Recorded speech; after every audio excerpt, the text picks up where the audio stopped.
Yo, yo, yo, yo, yo. Visualize shark takes, hit the wave grinding. In the chat, gun shark odds make it rhyming. Sunday vibes, smooth bets, no confining. Hats engaged, can't stop us from shining. Bet on the spread, liking it, keep it tight. Push the odds further, jack on the hindsight. Odds fellows mind grasping the right sight. Hats, caps on heads, winners in plain sight. Hit the like, get in the chat, feel the flow, cash it, every dollar see the bank roll. Sunday grind and picks, now you gotta know. Extra points on the screen, sharp minds always glow. Big parlays, predictions we home. Standing tall, betting knowledge all. On a suddenly not so casual Sunday in December, it is NFL The Extra Points, the big show, week 16, the Shark, the Gun, and the Odds Fellow right here live on Sharky Waters Nation X, YouTube, and the Guns Picks channel. A beautiful Sunday in December. The three-way is back. Guns Picks, what's going on, brother? Yeah, we just had a beautiful Saturday with the college football playoff. Man, sides were cooking. Totals were not, but we still made a little bit of cash yesterday. And now we're going to be talking about a little bit of the NFL. And I am ready to break down this slate. Odds Fellow is with us today, and he has the immaculate vinyl collection in the background, which I do like that. How you doing this beautiful morning? I'm great, man. I'm with family. It's the holidays, right? So we got the backdrop that the one and only Tony Latino uses. You can go check out his YouTube channel. The man is dropping vinyl knowledge and really crushing it out there. But today we're going to crush the books. Raquel is in the house. She's the first one to chat. I'm going to get those sides going, those totals cooking that Guns was having problems with. We're going to get them going today. So pumped for week 16. Not waiting around. Anthony looks like he's at the Rock and Roll Hall of Fame. We're going to MetLife Stadium. Aaron Rodgers might be going to the Hall of Fame himself, but certainly not this season. A disastrous campaign. The first official of the show. We have a ton of 1 o'clock plays, and the conversation will flow. Anthony Latino, over 46.5. Over. You know, if I'm taking it over, we're taking it seriously. I am in New Jersey, so we're going to back this total here, especially in under and cold weather, right? Cold weather, outdoor December football game. Usually to me, that would all chalk up to an under, but we're going to be on the Rams Jets over 46.5, looking for a little track meet to get going here, even if it starts slow. Since firing Robert Saleh, the Jets totals have landed at, let's rattle through these: 43, 52, 47, 34, 37, 55, 47, 58, and 57. So that is a good old 6-3 against this number. But it also plays out statistically speaking, right? This Jets defense, since that firing, has a minus 67.4 EPA defensively. That's good for last in the league. The Rams' success largely depends on the health of their weapons. And we've seen this over the last few years. Sharks going to get into it too. But when they are healthy, especially with Puka and Kupp on the field, especially mid to late season, these guys are firing. This Rams team is averaging 2.22 points per drive. That's good for 13th in the league, combined with a 43.6% offensive success rate, which is good for 6th. So I expect the Rams to look to make a statement, especially after that offensive lack of a juggernaut performance that they had on Thursday Night Football, winning 12-6. Now they get 10 days rest. They get a much more favorable matchup. The last two games, Tua has thrown for 331 yards, and Mac Jones has thrown for 294 yards against this Jets defense, both of them tossing 2 TDs. So we've got a little momentum on the Jets side offensively too. Aaron Rodgers putting up some more fantasy-worthy-like stats, including throwing for 289 and 3 TDs last week. So I just think this thing's going to get going. The weather's good. It's just cold, which shouldn't be an issue. So over 46.5, I'll toss it to the Shark for a side.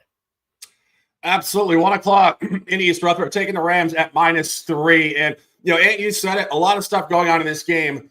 Out of conference, out of division, once every 4 years. Generally, games we kind of try to avoid because they're not data abundant, but I think we really are. It's week 16. We have a lot of information. And let's talk the Rams first. Rams started this season 1-5 ATS. They're 6-2 ATS last 8. This is exactly what they did last year. And I think this is deeply psychological. McVay won a Super Bowl with Stafford 3 years ago. Now they're playing classic football where you're playing for December and January, not September. This is where they turn up their quality, and their flow on the road is very similar. Started 0-3 ATS on the road. Key point, all as an underdog when they were very injured. They're 4-0 ATS last 4 on the road, very impressive wins at Seattle, at New Orleans, most recently on Thursday Night Football at San Francisco. But I think more importantly, week 11 at New England in this division,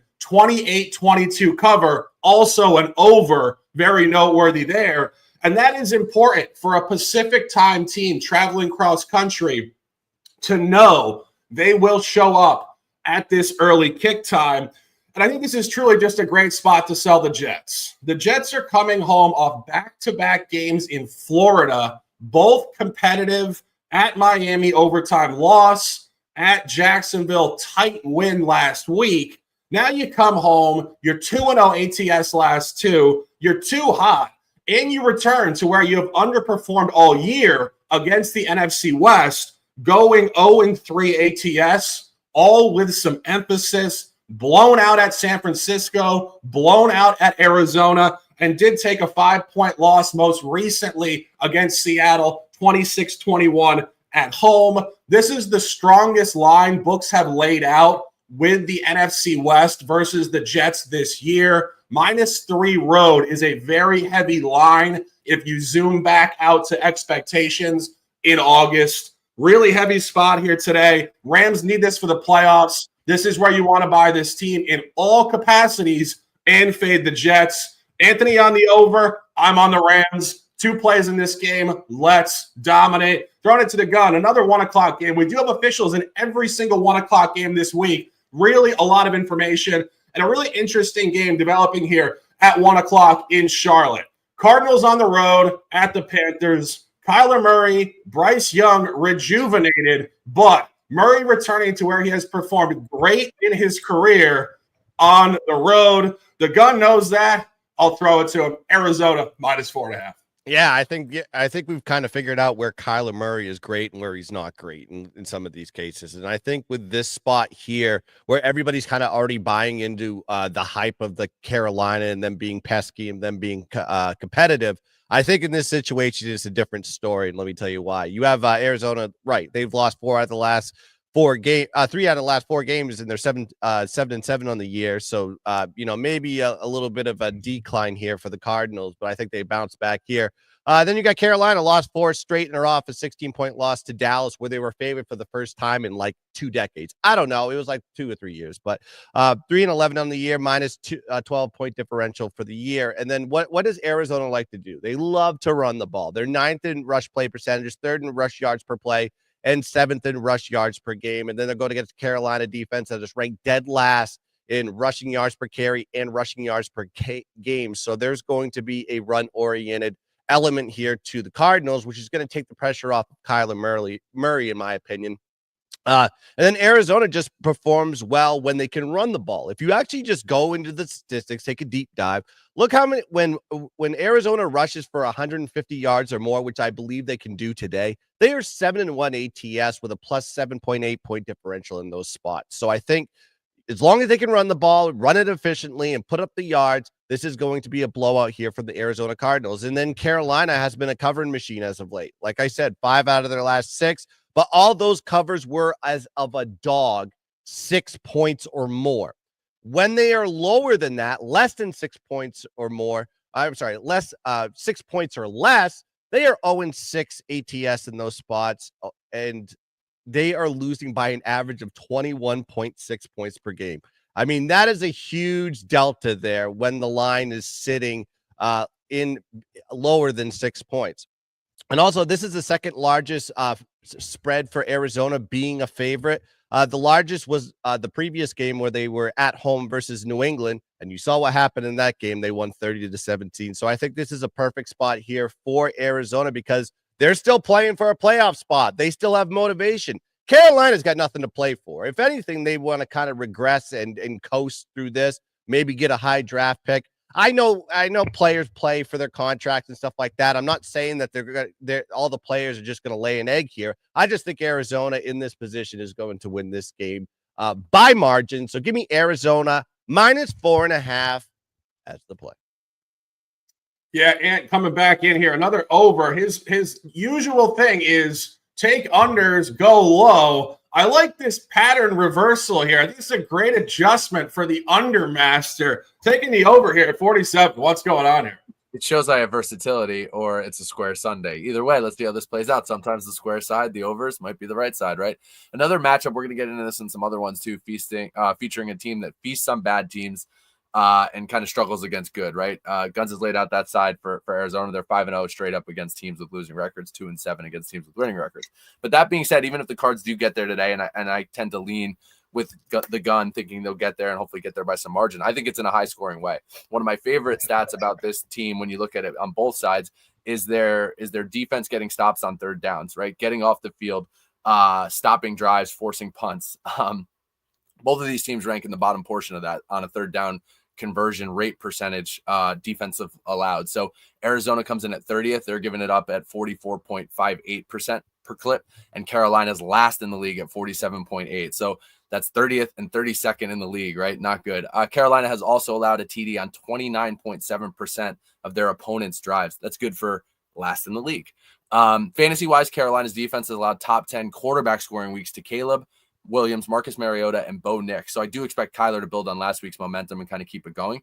And defensively, on the other side of the coin, Arizona continues to not generate pressure. They're 30th in pass rush win rate at 32%, and they're playing a lot more zone, a lot more bend, don't break. Now, they are converting that into giving up less TDs. A lot of that bend, don't break results in field goals. So you see, things get better as you go down the statistic tree here. So they're allowing a completion rate of 70.1% to quarterbacks, which means Bryce and that offense and kind of the newfound rhythm should be able to move the ball, stay on the field on third down and get it going. I think a lot of this is going to come down to, can they punch in or can they convert some of those field goals to keep pace with what I do expect Arizona to do, and that's get in the end zone. So Arizona, Carolina over 47. I forgot to talk about the total because I agree with you on the total on this one. Great notes on this one. But yeah, going back to what I was saying about the rushing on this one, when they do get 150 plus rushing yards, actually Arizona averages 26 points per game. And then you have Carolina allowing 29.9 points per game. That's dead last in the league. But Carolina putting up points late, 20.5 points per game in their last six, over 6-1 when Carolina is a dog of 6 points or less too. So keep that note in there. And then on the Arizona side, when they're favored by 3 points or more, over is 3-0. So yeah, I think this is going to be a high scoring affair here in this game. Arizona, let's sweep it. Yeah, no, I completely agree. Our guy Ziggy says he doesn't trust Kyler Murray on the road in the cold. I will say this, Kyler had some sketchy sound bites in the press midweek talking about the cold. He doesn't like it, all this stuff. But I think what Gunn said about Carolina really is intelligent stuff. Carolina went 5-0 ATS over a period dating back pre-last week before getting blown out by Dallas at home with Cooper Rush. But if you really start to go through those 5 covers, they were much more on the opponent than actually Carolina. A really dead zone New Orleans team, the Giants overseas, Kansas City, who wasn't covering against anybody at that point, a lackluster spot for Tampa, and at Philly, who also wasn't covering against anybody at home at that point. So it's not so much that Carolina was that excellent. It was on the opponent. The only counterpoint would be Kyler, who is very enigmatic and can certainly flip his mind in all different ways. But this number's all over it. The only time this year, 2 times, I should say, Carolina was catching 4.5 at home outside of the division. Chargers week 2, 26-3 loss, and Cincinnati week 4, 34-24 loss. This game is graded right in that range. It does speak to a 10-point victory on the average. 2 officials in this game as well. Guns on Arizona -4.5 and Ant on the over. My next play, 1 o'clock, divisional football. First divisional game we're discussing this week. 7 this week, a larger divisional slate. And I really like to hone in on these divisional spots. So much more information. When I started to go through this, I started to like Indy, even though it looks like they're probably out of the playoffs. This is just a great home team with Indy. 4-2 ATS at home, started 4-0, 0-2 last 2. So you get a nice buy low. And I think you have to look at what those opponents were very specifically. Buffalo and Detroit, maybe the 2 best teams in the league.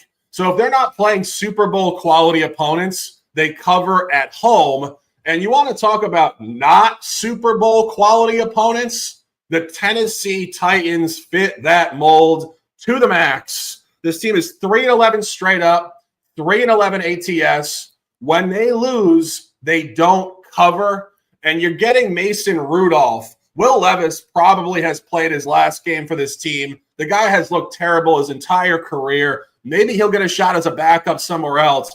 It seems like they're just testing the waters with Mason Rudolph. Well, Rudolph is not that much of an upgrade. 0-2 ATS on the road, both blowouts by an average of over 30 points. This guy's a gunslinger. This game will be wide open, a lot of turnovers. And key point on this second matchup of the year in this division. The first one, Indy did win in Tennessee with Joe Flacco at quarterback. Now you're getting Anthony Richardson, who has actually been very good against the spread at home in his limited career. And this line is heavily on Indy. In that particular game, week 6, October the 13th, Tennessee at home -3. This opened at Indy -4.5. This is not a neutral zone line. This is not a buy low at all on Tennessee. And this is where Indy will bounce back off a pretty egregious backdoor melt last week in Denver, committing 5 turnovers in that game on the road. You want to buy low here at every angle for Indianapolis. Massive coaching edge, massive QB edge, massive competitive edge, and truly a huge number here in the division. I have Indy to win this game by 9 on the average. Buy it, live it, love it, and let's dominate. Next play, another divisional game here in Cincinnati this afternoon. A lot of moving parts in this game. It seems like the Cleveland Browns cannot make a decision on who's their quarterback. Watson, Winston, now Dorian Thompson-Robinson, second-year product out of UCLA. Ant has taken note of that. I have taken the total. That's a totally separate conversation. The gun has a prop. We'll throw it to Ant first. Cincinnati in the first half -5.5 and game -9. Yeah, don't hate the total either. We'll get into some interesting line functionality there. Right here, we got the Bengals still clinging to a slim playoff hopes. Again, we've talked about it for weeks. They need a lot to happen in front of them. The Denver loss on Thursday night actually is one of those big things and probably the thing they're keying in on the most. So what do the Bengals have to do? They just have to keep taking care of business. And that's what they've been doing. We talked about bad teams against bad teams and good teams against bad teams and good teams against maybe better teams. Cincinnati 6-1 straight up against teams with a losing record, 0-7 against teams with a winning record, albeit we've talked about a lot of these. We were on the wrong side and the right side in some of these. Many close L's and some tough spots, but that's the nature of the beast and where they are right now. So to cover the spread here today, up at -9, which I still do like, you need Burrow in this offense to keep going and keep rolling. He's thrown for 250 yards and 3 TDs in 6 straight games. At the same time, you expect and want and need the Browns to keep struggling. 22.2% of their possessions have reached the red zone or scored prior. That's also last in the league, right? So they're not generating explosive plays when they're not getting to the red zone, with conviction, with consistency. And if you're still not convinced, let's enter Dorian Thompson-Robinson. I love DTR, right? Was great at UCLA, has had some flashes here in the league, but really when he's out there, this offense continues to be a struggle. He's appeared in 1 game this season. He was 11-24 for 82 yards, and he threw 2 picks in kind of a short stint when Deshaun did tear that ACL and get hurt. Then they turned to Winston, as we talked about. And since the start of last season, there's been 64 quarterbacks who have thrown 100 or more passes, right, and will qualify for this. And in that rating, his 42.6 passer rating is dead last on that list of 64 quarterbacks. So I don't think they're going to be able to keep up. I actually like Cincinnati to come out guns a-blazing here a little bit and start this thing with pace in the first half. I think DTR and that Cleveland Browns offense is going to try to run the ball and start slow. So I like Cincinnati -5.5 in the first half for a half unit and Cincinnati -9 on the full game. I think they get it done. In the first half spots, the last 2 weeks against some of those bad teams that we talked about, they were up 17-10, so 7-point win in Dallas in the first half, and then 24-14 against Tennessee in the first half, so a 10-point margin there. So I think they'll get over the 5.5, and I think they do it full game to keep those playoff hopes alive. Yeah, a lot to unpack here with DTR. Throwing it to the gun, a prop. The prop gun is alive and well on this Week 16 Sunday. Jerry Jeudy under 65.5 receiving yards. Yeah, before we get into that, I just want to make sure this question came up in the chat. Serious question. I know you guys don't care about this stuff, but Public Joe really continued to dominate the NFL, especially after how chalky yesterday was. Public Joe was crushing. I was actually talking to a couple guys that were on my show yesterday, Mark Zito and Brian Power, about some of the same type of situations. Is like I what I've learned to do this year is I've kind of just ignored whatever the market's doing. I do kind of pay attention to line movement. That's kind of like a checkbox to me. I just trust the cap. I trust at this point we have so much data. We just got to trust the situation for a lot of these teams, and I can't concern myself with the fact that like, oh, the public's on this side or the public's on that side. That to me, that really doesn't matter because if it doesn't link up to how I do a cap, and I think these guys would agree. Well, I'm not paying attention to the market as much as I used to this year than I have been in the past, just on the sheer fact that there's so much volume coming in and so many syndicates are on one side. So we, highly respected money on one side that everybody's just trying to buy numbers at this point. So I don't get too concerned. You guys agree with that? Or is that, Yeah, I completely agree. And again, I think, as you said, it's analyzing the market of the games and the psychological environments. Like, go back to the Rams cap being a really good example of this. A lot of people look at it, like I always talk about, like statically today, and they see a team that's significantly under 500, only catching 3 points, and they say, wow, that's short. Yep. But you always have to know when to zoom in and zoom out. And what I said when we capped that, which I think is really important, you have to go back to August. The Jets would have been favored in this game, -4.5. So what we're saying here is the books actually love the Rams. It's not just looking at two records today on December 22nd and saying, oh, wow, this is short. It's far more complicated than that. We don't want to be too long-winded on this. Gus, give us your take on the Jeudy under. Yep. Let's talk about this, the under on his receiving yards here, because last time Jeudy played Cincinnati, if you actually look at his numbers, he had one catch, 18 yards. So, and I know everybody says everything about this pass defense for the Bengals. It's not. It's a little bit misleading when it comes to playing certain receivers. Now, DTR is going to be the quarterback. We did address that. It has not bode well in the passing attack. If you actually go look at his numbers when he was the starter, he hasn't surpassed 165 passing yards in his career. And then when DTR is the quarterback, it gets way worse for the primary receiver. This is the yardage that has been put up. Now, granted, a lot of these are Amari Cooper's numbers, not Jerry Jeudy. When DTR is the quarterback, the primary receiver has 16, 34, 18, and 19 receiving yards in those spots. And then you see the total here sitting at, I see FanDuel had 60.5. There's 65.5 still out there. If you go to like BetMGM, I think DraftKings had 64.5. His receiving average is 75.2 receiving yards per game. And if you look at his last 4 games, he's absolutely just been thumping. He's surpassed 60 receiving yards in 7 straight games, yet the line is sitting here low. It's telling you everything you need to know what's going to happen in this game. Jerry Jeudy is not going to have a good game today, in my opinion, and the books are telling you that. So I'm going to be taking under his 60 receiving yards, 65.5 as the play.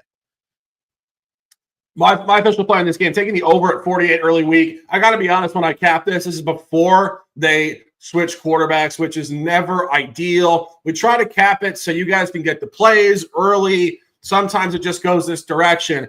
However, I don't think hedging is the move. The line barely budged. And when you guys know how Jameis Winston plays, I mean, you saw almost 100 points in Denver a couple weeks ago with Jameis. The fact that books think DTR is in the range of a Jameis offense speaks to a lot, in my opinion. And I was looking at last year. DTR had 3 starts. He did go 2-1 versus the under, but I think it was actually very specific. Both of those unders were at home inside of the division. 28-3 loss against Baltimore. And that was Baltimore last year, who was a great defensive team, far better than this year, before obviously losing their coordinator to the Seahawks in the offseason. And then slightly later on, 13-10 against Pittsburgh. Also a great defense. Key point here, he was 1-0 versus the over on the road. 29-12 loss over 37.5 week 12 last year at Denver.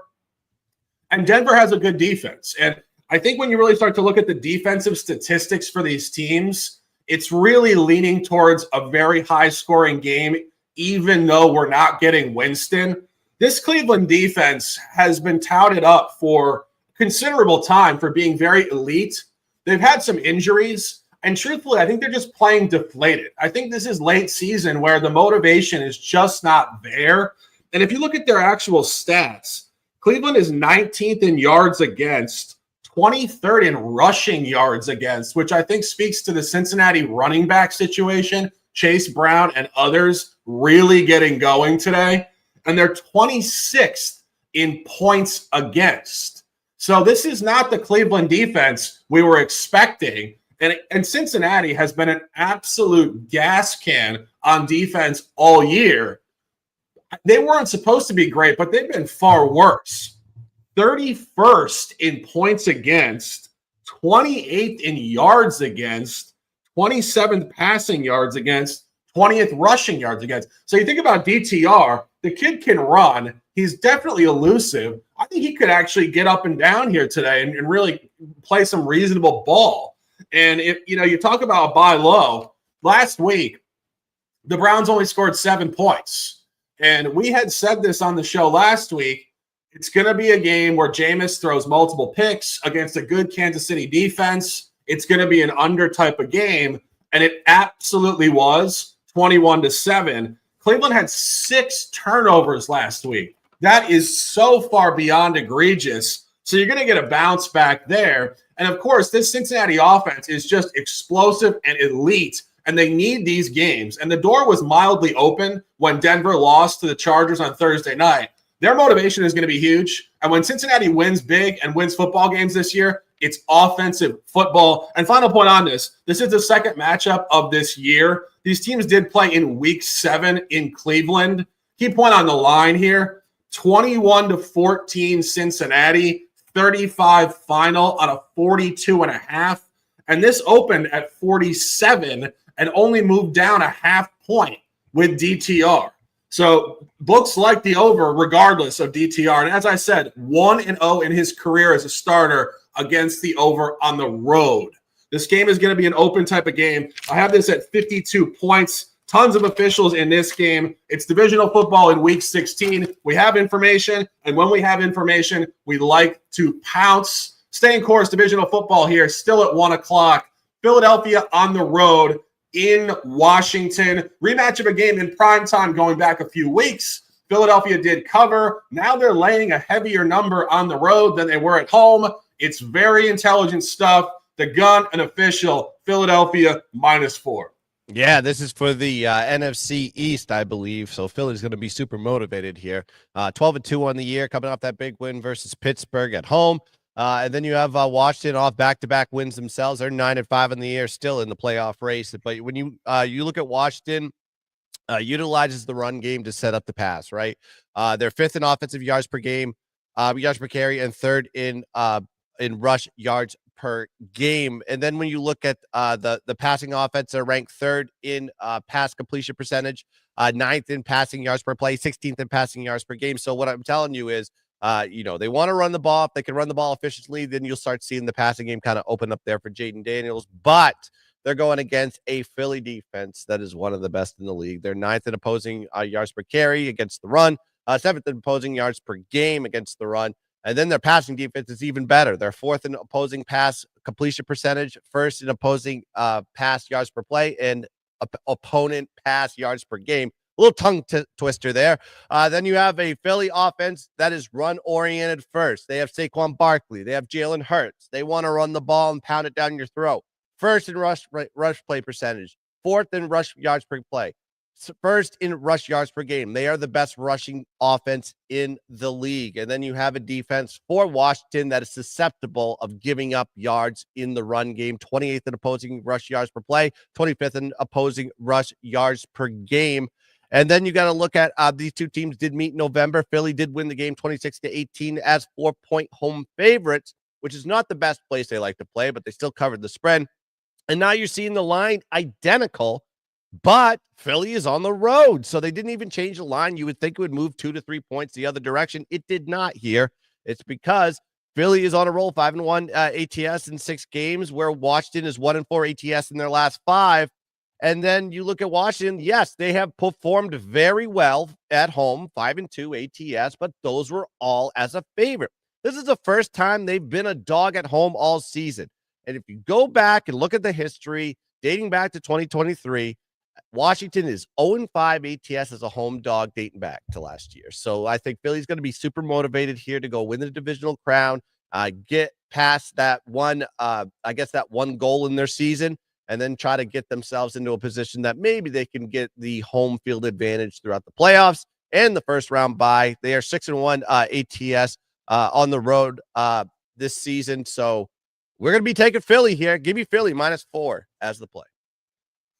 Yeah, honestly, I hadn't looked at this game in immense detail midweek when I was capping this. I'm adding this right now. I'm going to be playing this when we get off the air. -4 official. This is a great spot. I mean, Ant's got the green sweatshirt on. I mean, talk about a vibe here. And it's just going to be a road spot. Guns, you said it. There's 6-1 ATS on the road.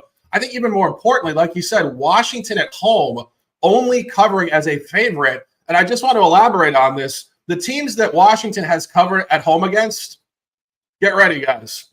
The Giants, Cleveland, Carolina, Chicago, and Tennessee. Those are probably the worst 5 teams in the entire league. I mean, you can't get any softer. And, speaking of soft, I mean, Philadelphia is the polar opposite of soft. This team is absolutely hard. Their run game, their physicality, they've caught momentum. And final point on this. Philadelphia 2-0 ATS on the road in the division, just outclassing these teams immensely. 28-3 at New York in week 7 and 34-6 at Dallas in week 10. This is why the line is heavy on the road. This is divisional line functionality. As Guns was saying it, I was thinking to myself, we wait all year for these second matchups in the division. How could I not pounce on this? This is a great look. And can we get you 3-way here? You know what just happened? I just jumped on the bandwagon and we're doing the 3-way, which I think the 3-ways are dominating. Let's be clear. The 3-ways are absolute fucking fire. So yeah, I'm in. We'll take it. And look, it's a good emotional hedge for me. If the Eagles win and they cover, I win money. If the Eagles lose, hopefully outright, then I'm happy inside. I got them +600 to win the Super Bowl. So there you go. Anything else? 3-way. Absolutely. Let's dominate. Next 1 o'clock game. Speaking of the Giants on the road today at Atlanta. A lot of moving parts in this game. I believe we're getting Tommy DeVito. Is that correct, Ed? We are not. I believe we are back to Drew Lock. And of course, Kirk Cousins taking a seat on the bench. Guns was hosting Mark Zeno yesterday. I noticed he's a big Falcons fan. He gives a lot of commentary on the Falcons. Oh yeah, he went off air about the Falcons. It was great. I honestly have no idea what the Falcons. I have no idea what the Falcons are doing. I understand that Kirk Cousins has not looked good for a few weeks. He's been playing elite level defenses, and now he returns to where he's going to perform well. If Kirk played today, he'd probably put up 375 yards and 4 touchdowns against the Giants. Like, this is terrible coaching. And we said this actually, I believe, in week 1 or week 2. But Raheem Morris is a recycled, mediocre head coach. Another one of these guys, like Allen down in New Orleans, Raiders 10 years ago, now saying nothing changes. A mediocre coach once doesn't come back and all of a sudden change who he is. And this coach is not a very good coach. And if you remember in the offseason, the Falcons were flirting with Belichick. I'm not entirely sure why they didn't hire Belichick. I mean, I don't think that last summer Belichick was saying, no, I'm not going to go to the Falcons because I'm waiting for the UNC job next year. Like, no way he was saying that. I think it was some sort of bizarre clash with Arthur Blank. Of course, the owner, I believe he owns some massive corporation like Home Depot or something like that. But I don't know. Regardless, I think this is like a yes man head coach. I think Arthur Blank doesn't hire coaches similar to Jerry Jones that will challenge him as the owner. And I think this is a very mediocre coach. And I think that switching from Kirk now to Penix is really a horrible move. And you're on the Falcons here. So clearly you disagree with my take, but tell me what you think. Look, it's obviously a bit of a buy in Atlanta and the Penix situation. I think that Kirk situation is and has been a tough one, but it's also a very big sell of what the New York Giants football organization is bringing to the table, right? This is a bit of a kitchen sink game for Atlanta. Obviously, they won last week, won ugly, 15-9. We talked about those Cousins limitations kind of leading to this benching. It seems like they're trying to get a shot in the arm offensively. They're trying to get the jolt going with Penix. Obviously, there's some unknown with a rookie quarterback, but that's also why I couldn't believe this line was sitting there at 8.5, 9 in some spots, right? Significant strength despite the quarterback move to this Atlanta Falcons team, and what I will call again kind of that kitchen sink game. They need to keep up with the Tampa Bay Bucks after having a 2-game lead in this division midseason and kind of squandering it. And there's a reason I think they waited for this game, this spot, right? It's at home. It's against the Giants. If they really see the potential for Penix to do this down the stretch or be the guy in the future, maybe there's some roster bonus money stuff at play, which the reports have already leaked out, which is unfortunate. But this is the spot to get him in there and get him reps in the regular season to see how this is going to go the rest of the way, right? Down the stretch, especially if they can sneak in and make the playoffs. So you get the quarterback roulette situation. I actually would prefer if it was Tommy DeVito. So we started with Danny Dimes. You had Drew Lock. You had Tommy DeVito. We even got a Tim Boyle sighting last week. Tim Boyle still in the league, still in the mix, which boggles my mind. It seems like it's going to be Drew Lock today. Like I said, I'd prefer the others.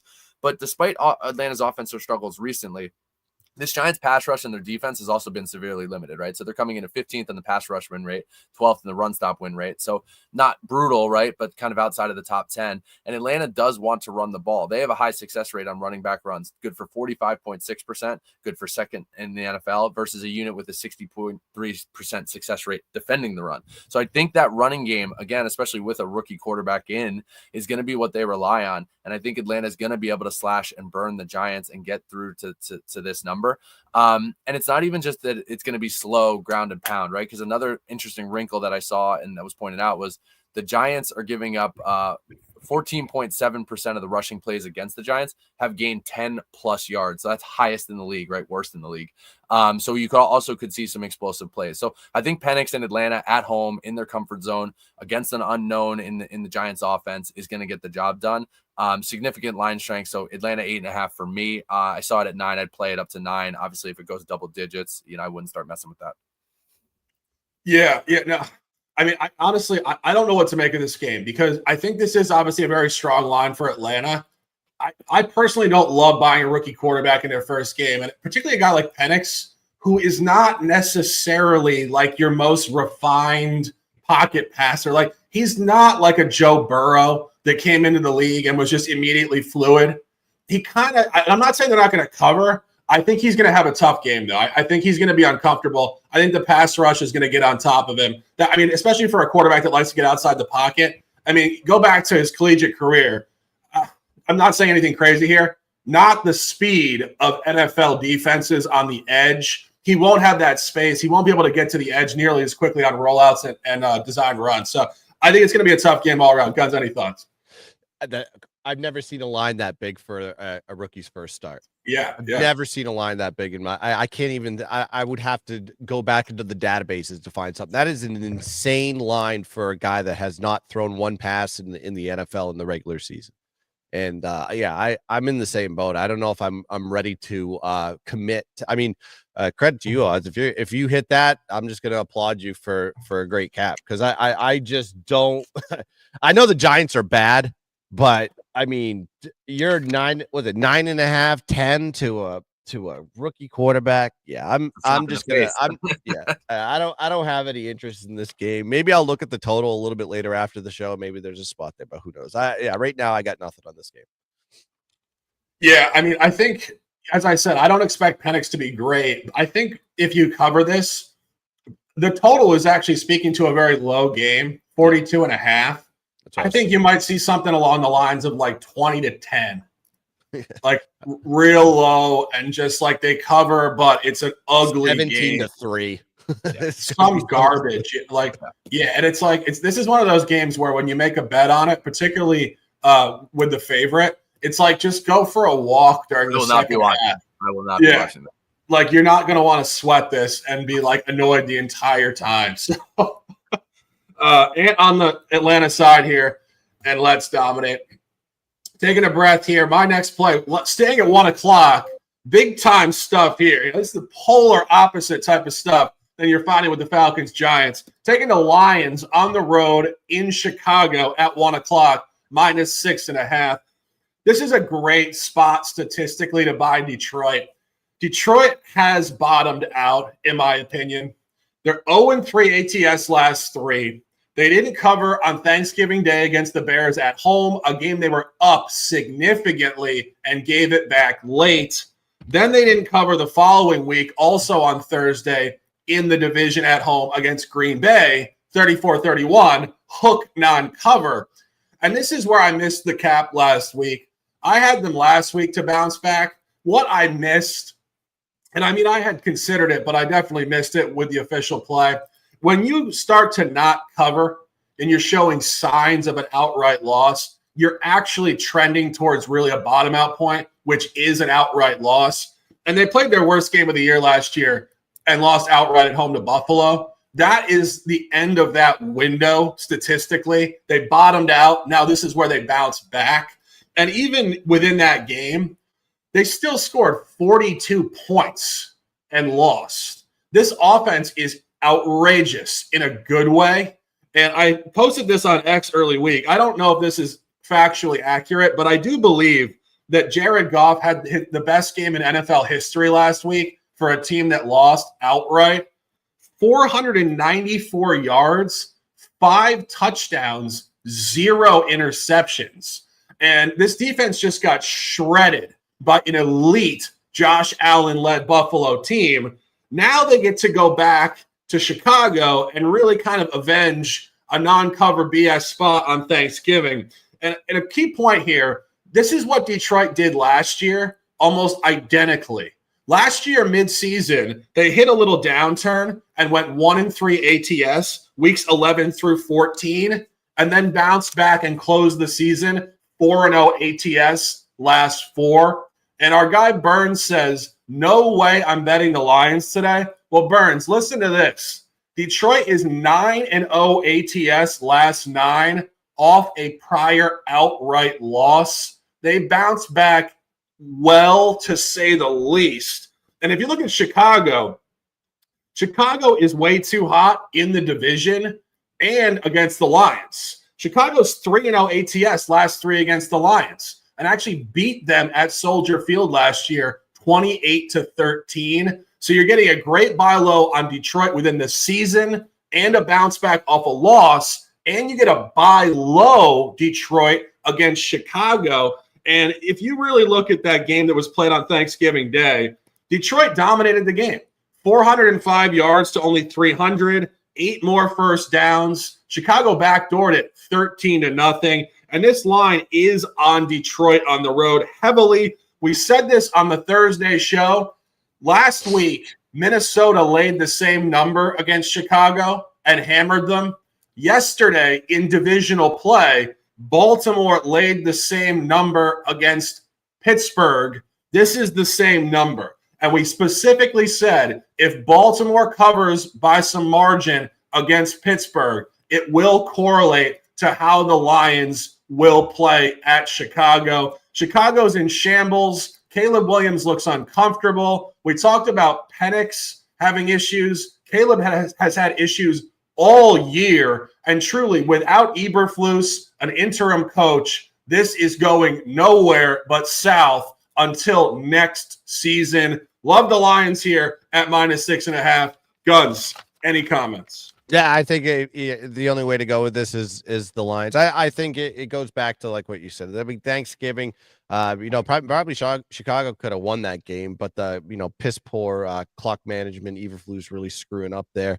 But I don't think it's going to be a bounce back per se. I think this is more of okay, Detroit coming back is going to go out there and dominate. And then you've seen them as like, okay, it's the first time the second time they've been on grass this year. First time was against Green Bay and they covered that spread. So why can't they cover this one here inside the division? I think it's the Lions are past for me. Yeah, it's a great point. Detroit has performed really well on the road inside of the division in the last few years. Far worse at home in the division. It's a great bounce back. Any comments on this one? Just on the total, and hopefully you guys can hear me okay. I have PC difficulties on the road show here. We're away from home, and sometimes you don't pack the essentials. But anyway, the mobile works. On the total, I really want to get there on the over. Just given some of the line functionality, this game, the last time I think they closed at 47 and a half, and that game ended 23-20, and then the line opens up and stays right there at 47 and a half. I think speaking to a little bit of a higher scoring game or something that could get over that number, but I just don't trust both of these teams with the way the Bears come out generally in the first half, even with the coaching change. And then with Detroit, just what kind of offensive kind of game plan and attack you're going to get with the Montgomery injury and a slew of injuries that they're still battling. So I lean over, but I do think it's Detroit or pass on the side.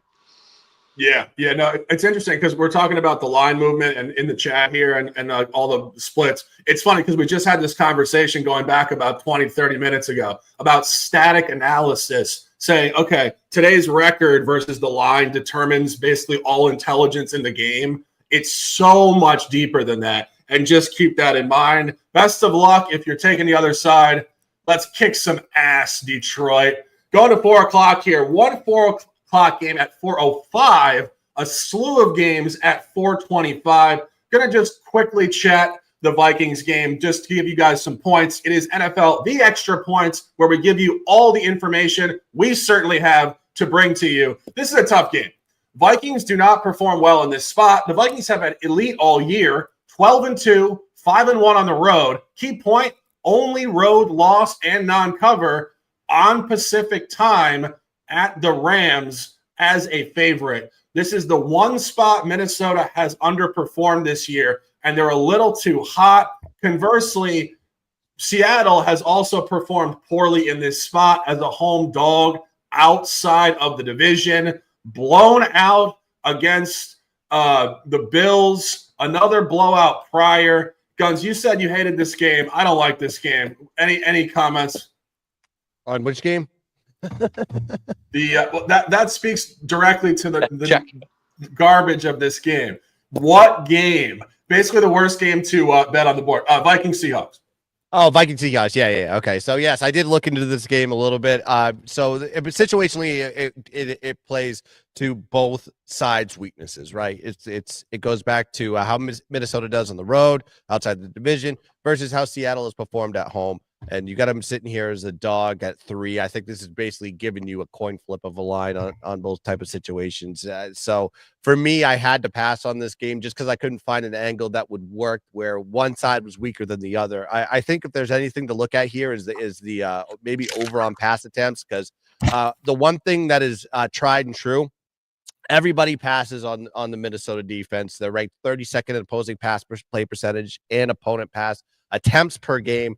And then you have a Seattle team that loves to pass the ball. They're 5th in offensive pass play percentage and 6th in pass attempts per game. And I think this total, when you see it sitting here at 34.5, with a quarterback that hasn't thrown over 34 pass attempts in 8 straight games, gives me a little bit of an indicator. You're probably looking at a lot of passing here from Geno Smith today. So I think from a prop perspective, that was the way I'd go with this one, is Geno over on his pass attempts. Yeah, I definitely don't mind that. Going back to the official card here, 425 in Las Vegas. Really an uninspiring game, but the beauty of sports betting, turning a game into something that it clearly is not from a fandom perspective. Taking the over, Jacksonville in Las Vegas at 40.5. And this is really just a continued buy low on the Jags offense with Mac Jones. Mac Jones, just like all these other backup quarterbacks, is a gunslinger. He's out there to put game tape on record so some other team will find him and give him a starting shot. These games are wide open. You saw it last week, 32-25 against the Jets, 821 total yards. Go back prior, a couple other overs against Detroit. Detroit had 645 yards in the game themselves. A couple unders in this sample have been very much low side variance. Minnesota 12-7, 6 turnovers in the game. Darnold just throwing end zone picks like it's his job. And a divisional under 2 weeks ago against Tennessee.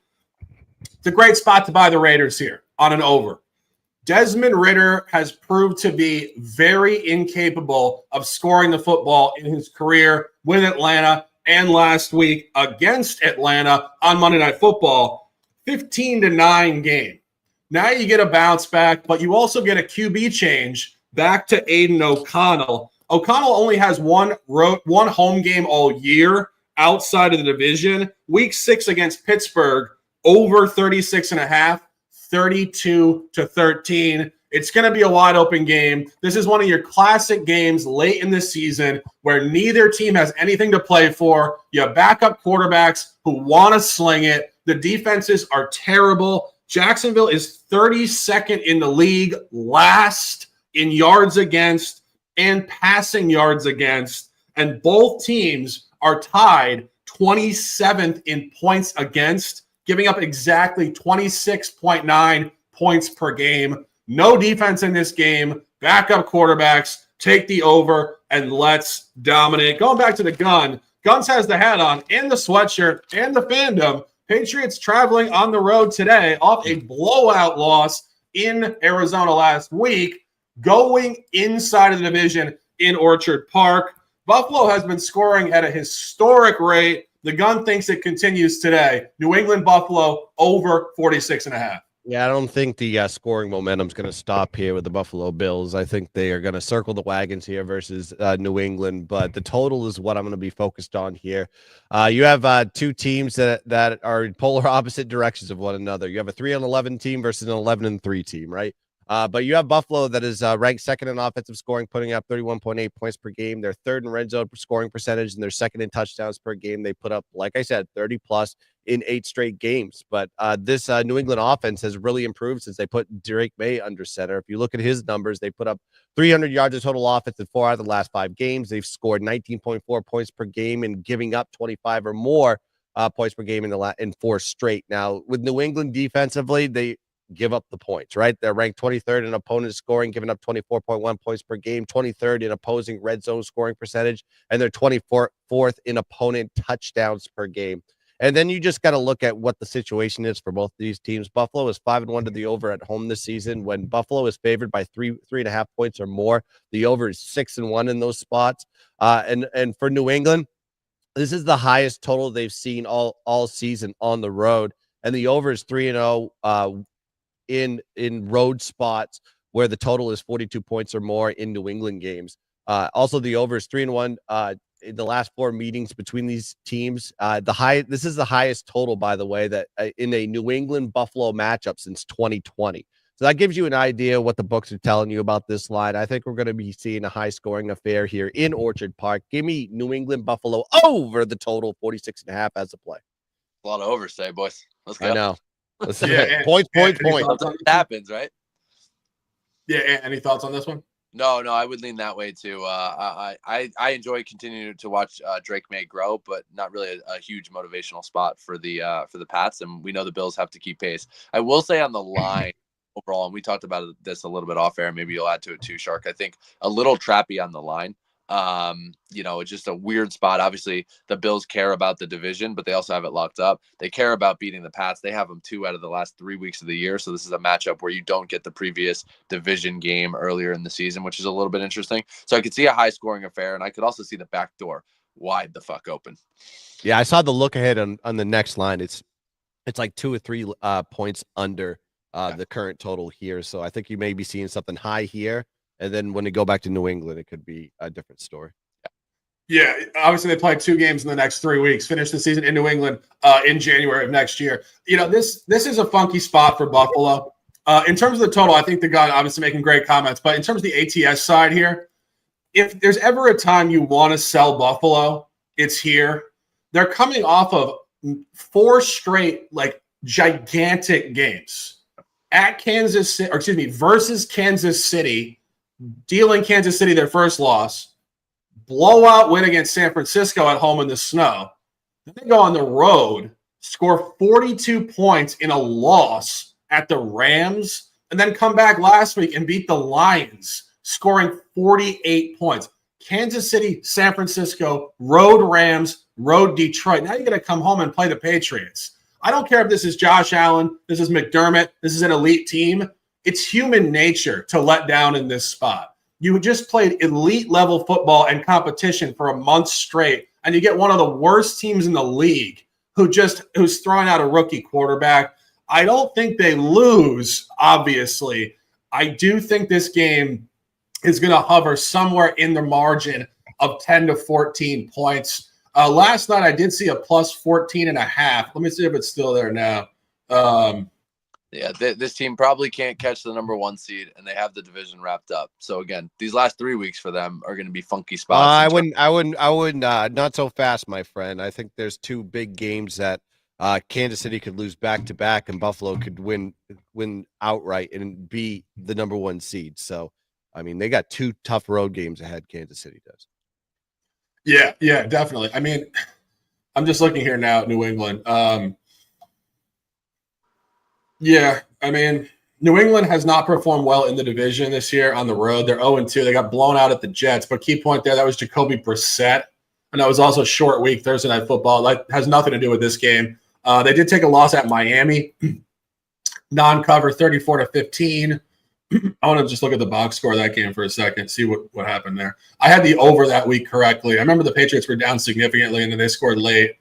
They were down. They were getting shut out until the fourth quarter, 31-0. I mean, I don't know.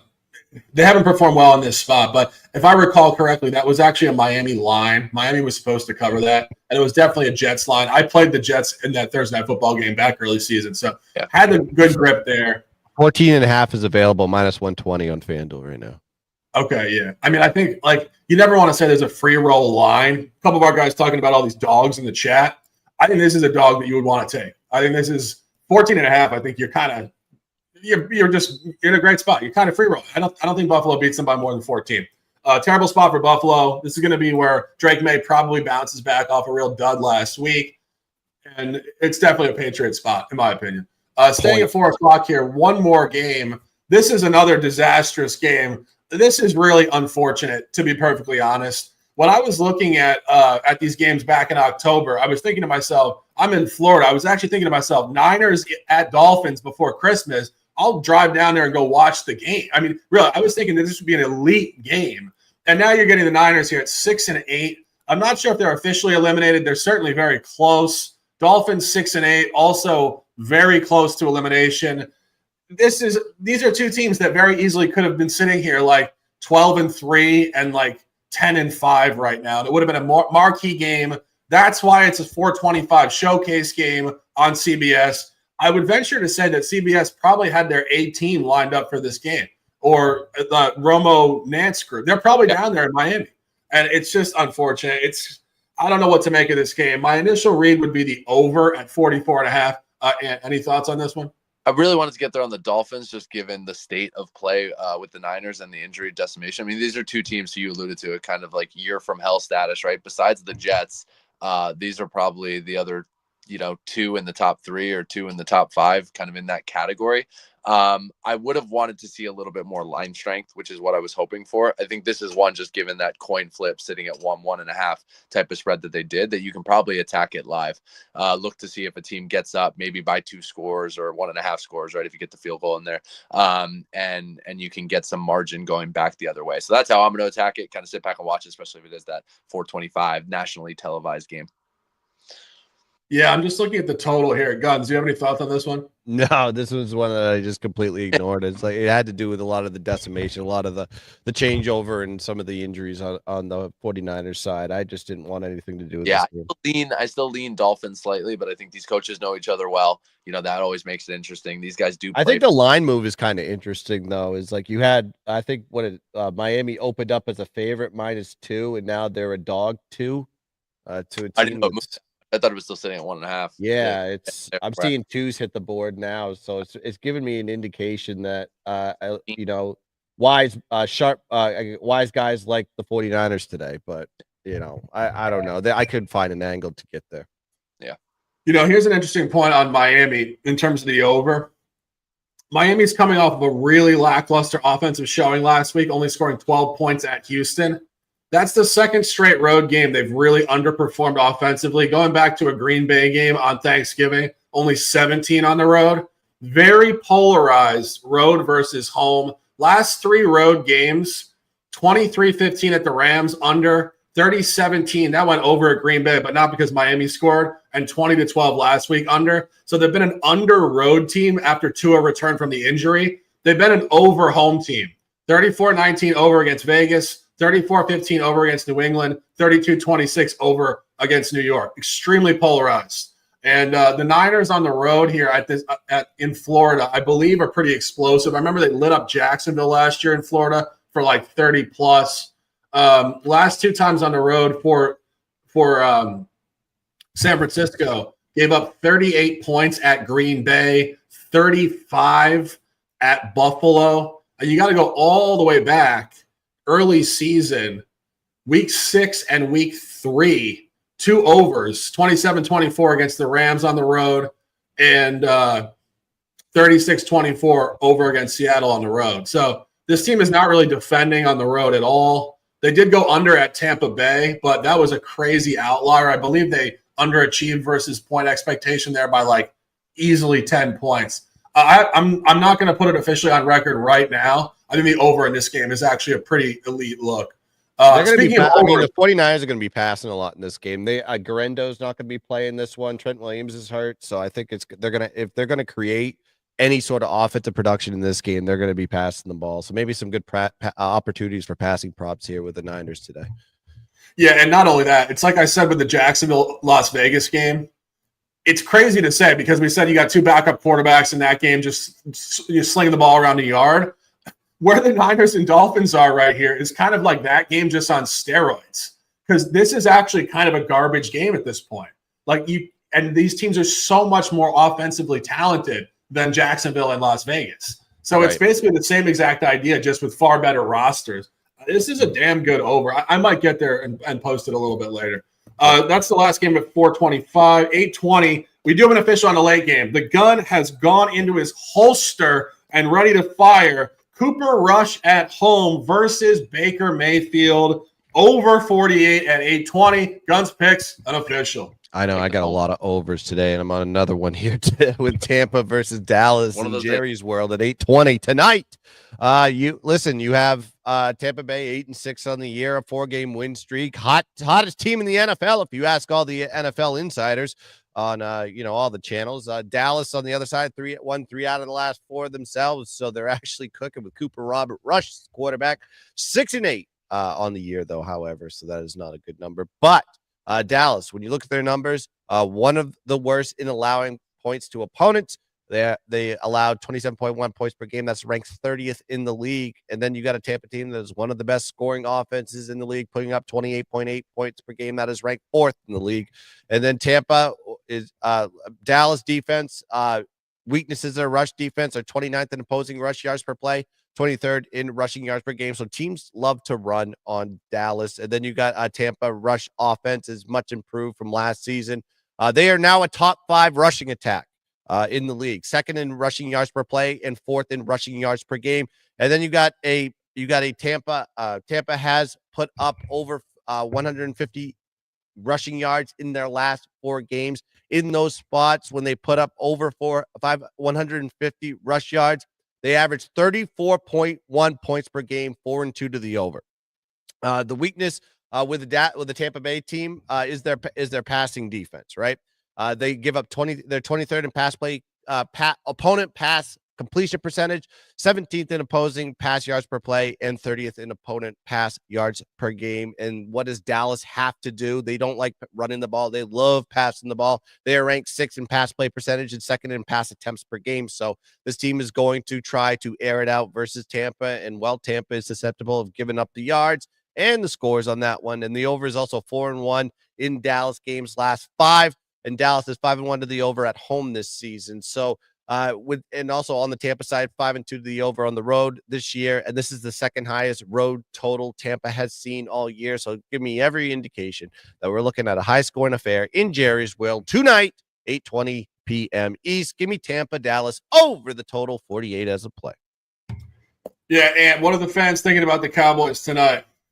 I think it could be an absolute smash spot for the Bucs too, as well as I like this team has played for McCarthy and kind of stayed in it. They've been actually fun to watch kind of in some of these spots. And as underdogs, it's just the spot they haven't performed well, unfortunately.